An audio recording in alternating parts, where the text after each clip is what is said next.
15 years ago, my old husband cheated on me with his childhood friend and even had a child with her. This made us split up. After we separated, the friend he cheated with kept bothering me, and it got so bad that I had to leave my job. At my lowest point, my current husband came into my life and helped me out. We've made a happy family and lead a peaceful life together. But then, unexpectedly, I bumped into my ex-husband who left me 15 years ago. He said mean things, like nobody would want to marry me because I couldn't have kids. But I stood up for myself and mentioned how my son, who looks just like me, is adorable. This surprised him and made him nervous. My name is Emily Johnson. I'm 38 years old and I live with my 13-year-old son Kyle, my 11-year-old daughter Lily, and my husband Mike, who's also 38. Kyle is in middle school and sometimes acts rebellious, but Mike helps keep him in line. Lily loves fashion and often gets her way being the youngest. Despite the noise and chaos, we live happily together. This is actually my second marriage.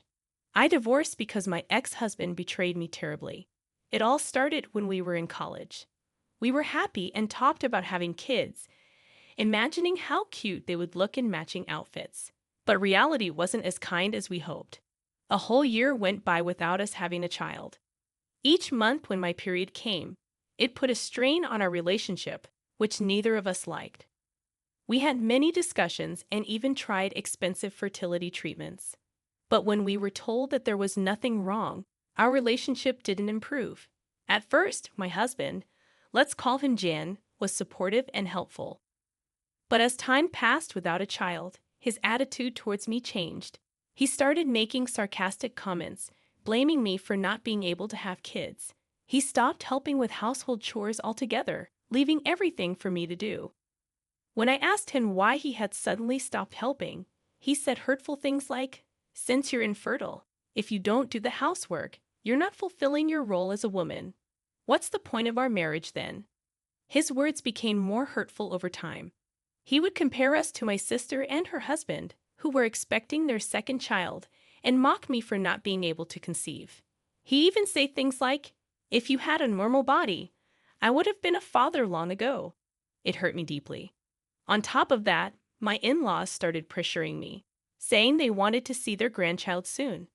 My mother-in-law's attitude towards me became harsh, calling me useless and defective because I couldn't have children like my sister-in-law. I felt pressured every day. One day, my friend Sarah invited me out for drinks because John had been busy with work and coming home late. So, I thought taking a break would be nice, and I accepted Sarah's invitation. But then, Sarah revealed something shocking. She said she wanted to talk to me about something important. Sarah mentioned Jessica, who was John's childhood friend. They grew up near each other, and their families were close. Jessica and I went to the same university, but we weren't close. John once introduced me to her as his girlfriend, but she didn't seem to like me much. Sarah explained that Jessica works at the same company as us, and she got her job because of her connections.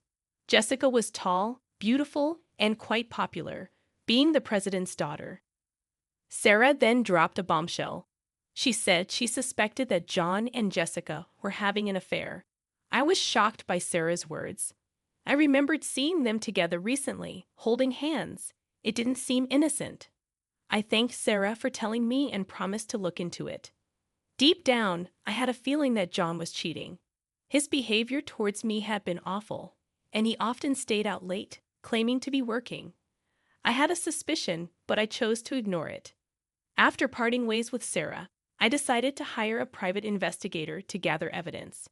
It didn't take long for the investigator to confirm my suspicions. A few days later, when I returned home, I found John sitting at the dining table, unusually early. I tried to sound casual, but I couldn't hold back. I told him I wanted a divorce.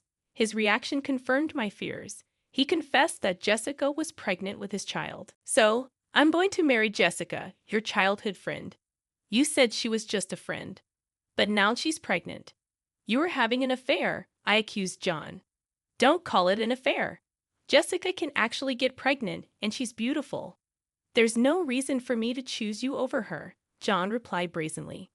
I was shocked by John's attitude. He didn't think he was wrong at all. I couldn't find the words to respond. Seeing me silent, John scoffed and mentioned that even his mom preferred Jessica. She liked her more because she's beautiful, kind, and can have kids. Feeling hurt, tears started flowing down my cheeks. John then announced that he was leaving for the sake of the child about to be born.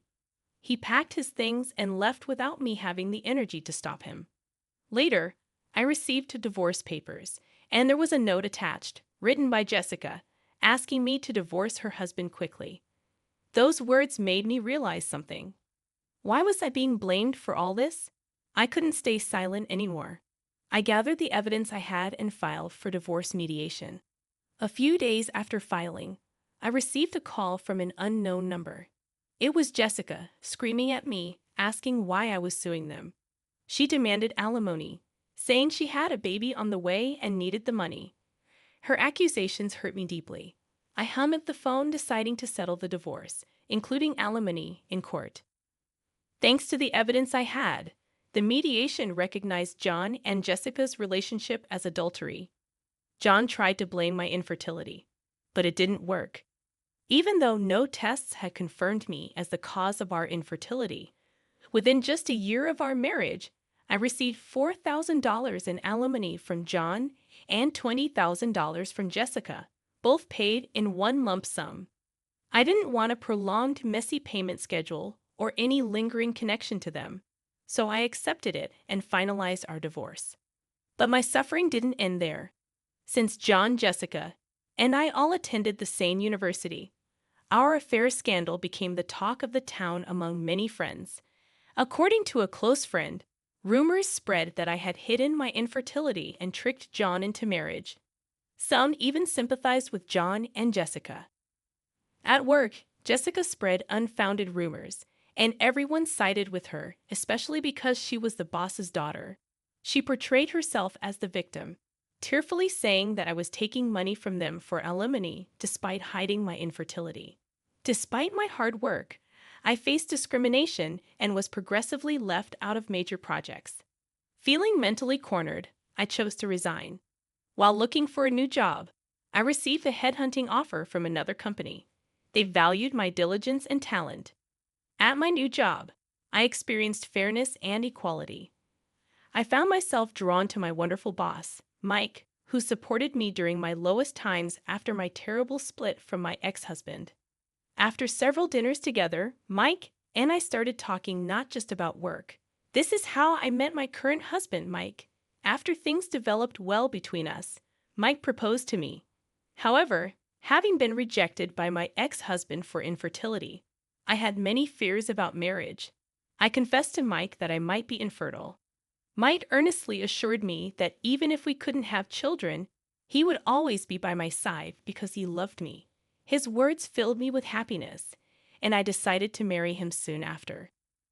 After our marriage, we were blessed with our first child, Kyle, followed by our daughter, Lily. Perhaps not getting pregnant with my ex-husband was a matter of timing or compatibility. Raising children is challenging, but we were living happily. Then, one day, I attended a friend's wedding. During the ceremony, I stepped out to go to the bathroom and unexpectedly saw my ex-husband, Jan, whom I hadn't seen in 15 years. I panicked momentarily, but then I remembered that the bride and groom were friends from college, so it made sense for John to be there.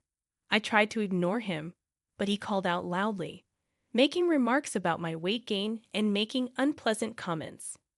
He then introduced his family, including Jessica and their son. Jessica made rude remarks about my weight and infertility, and John bragged about their son, who was handsome and smart.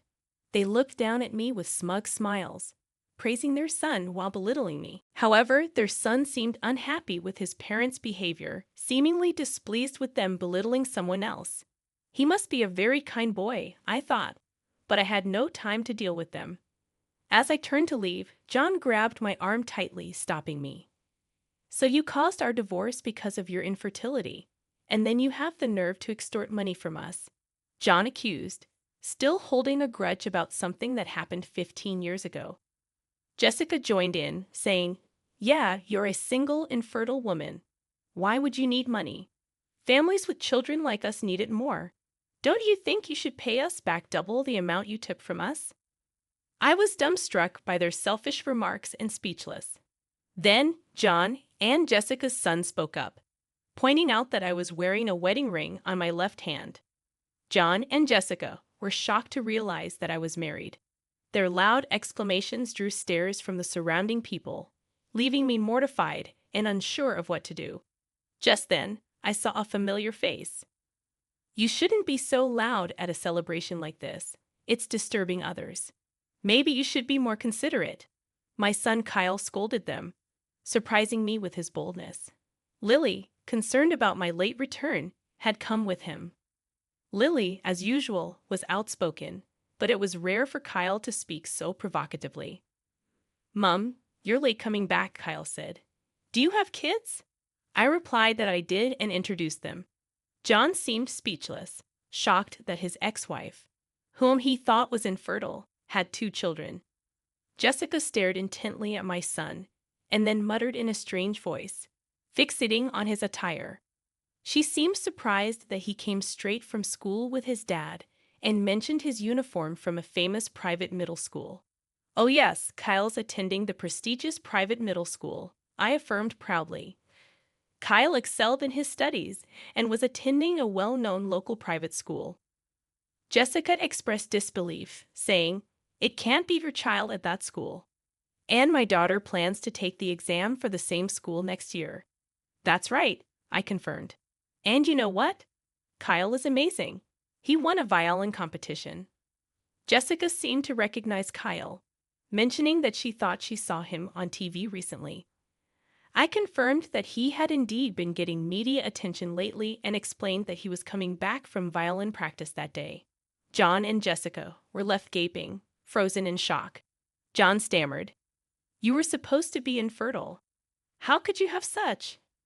I calmly addressed his confusion, saying, "I'm glad to see you two seem happy. As you can see, I'm filled with happiness too. Let's not involve each other anymore. We have nothing to do with each other now." As I prepared to leave with my children, my husband Mike appeared. "Hey, what's going on here? The main event is about to start," he said. John's face turned pale upon seeing my husband. Jessica, too, trembled upon realizing who my husband was. "Your husband is Smith, the young CEO of ABC Corporation, who got the job last year, right?" Jessica asked nervously. I corrected her, explaining that my husband, Mike, actually worked as the CEO of the parent company of Jessica's father's company. He had been job hunting. With that revelation, John and Jessica were left speechless, realizing the magnitude of their mistake. When the parent company approached him for a position, that's how he switched jobs. I met Mike there, a man who was already popular and skilled.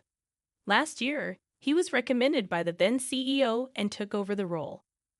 "Yeah, it's Smith, but what's with this atmosphere? What happened?" Mike looked puzzled, sensing the uneasy air. That's when Kyle spoke up. "These people were saying mean things about our mom, calling her infertile and fat. So Lily and I came to help her," Kyle explained. Kyle and Lily had overheard my ex-husband and his wife making rude comments about me, which prompted Kyle to speak up. Upon hearing Kyle's words, the word infertile seemed to click something in Mike's mind, and his expression turned grim. "I had heard rumors, but I never imagined they were this insensitive," Mike muttered. Suddenly, John started to defend himself to Mike. "No, I mean Mr. Smith. I would never say anything bad about your wife, right, Jessica? Why are you growling so much? She's just his wife, right? I was the one who got yelled at by my father and suffered a lot because you made me pay her money for our affair. I'll never forgive you." Jessica panicked, realizing the implications. "What are you saying? If he dislikes us, our subcontracting company is finished. Think about that." John quickly started to flatter Mike, realizing it was bad to be disliked by the CEO of their parent company. But Jessica, not satisfied, started arguing with him, creating a ridiculous scene. Then Jen and Jessica's son, who had been silent, burst out, "Stop it. Listening to you both is terrible. You're saying awful things about her, calling her fat and infertile, and now demanding money back. I'm ashamed.